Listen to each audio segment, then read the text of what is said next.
Doctor బ్రహ్మర్షి పితామహ పత్రి sir యొక్క దివ్య చైతన్యంతో కనెక్ట్ అవుతూ జగద్గురువైన శ్రీకృష్ణ పరమాత్మ యొక్క శక్తి స్థితి జ్ఞానాలను తీసుకుంటూ భగవద్గీత 2వ అధ్యాయం 40వ శ్లోకం. నేహాభిక్రమనాశోస్తి ప్రత్యవాయో న విద్యతే స్వల్పమప్యస్య ధర్మస్య త్రాయతే మహతో భయాత్.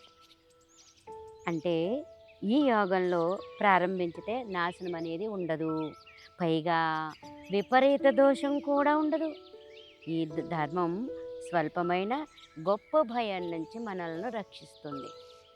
ధ్యాన వివరణలోకి వెళ్దాము. ఈ యోగంలో ఎంత ఆచరిస్తూ ఉంటే, ఎంత కృషి చేస్తూ ఉంటే, ఎంత సాధన చేస్తూ ఉంటే అంత ఫలితం తప్పకుండా ఉంటుంది. అలాగే వైదిక కర్మాచరణ సక్రమంగా జరిగిన పక్షంలో ప్రత్యవాయము అనే దోషం కలుగుతుంది.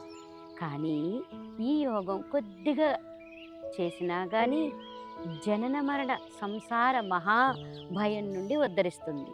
సద్విద్య అభ్యాసం కొంచెం అయినా అది గొప్పదే కదా. అసత్య విద్యను కొంచెం తలపెట్టినా అది అనర్థదాయకమే కదా. ఆత్మవిద్యను కొంచెం తెలుసుకున్నా అది సాటి లేనిదే. అందుకే రాజవిద్య నేర్చుకోవాలి, తెలుసుకోవాలి. యోగ సాధనను కొంచెం చేసినా అది సాటి లేని ఫలితాన్ని ఇస్తుంది. అమృతం ఒక్క చుక్క చాలు కదండి, అలా అన్నమాట. ధర్మాన్ని కొద్దిగా ఆచరించినా అది ఎంతో లాభదాయకమే. అధర్మానికి కొద్దిగా తల ఒగ్గినా అది ఎంతో నష్టదాయకమే.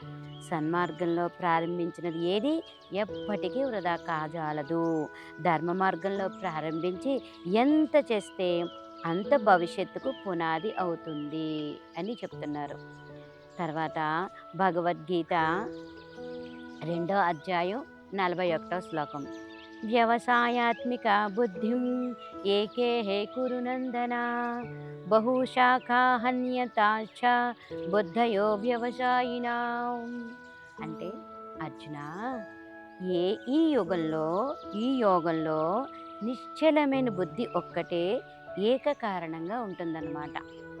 నిశ్చయం వివేకం లేని వారి జ్ఞానం అనేక విధాలుగా అనంత ముఖాలుగా పోతూ ఉంటుందన్నమాట. అందుకే యోగం అంటే సాధన. యోగము అంటే కలిసి ఉండడము, మనస వాచ కర్మణ 3 కలిసిన దాన్ని యోగము అంటారన్నమాట.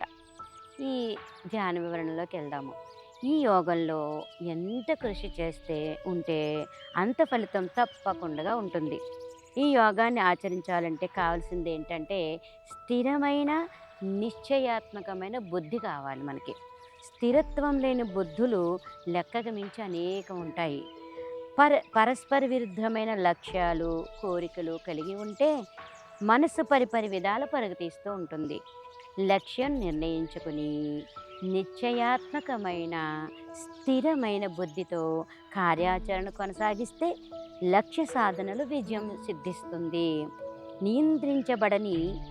నిగ్రహించబడని మనస్సు పరిపరి విధాలు పరుగులు తీస్తూ ఉంటుందన్నమాట. నిగ్రహించబడిన మనస్సు బుద్ధి అనబడుతుంది. అది ఒక్క రీతిలోనే స్థిరంగా ఉంటుంది. స్థిరమైన నిశ్చయాత్మకమైన బుద్ధితో కొనసాగించిన యోగ సాధన స్వల్పమైన మహాభయం నుంచి రక్షిస్తుంది.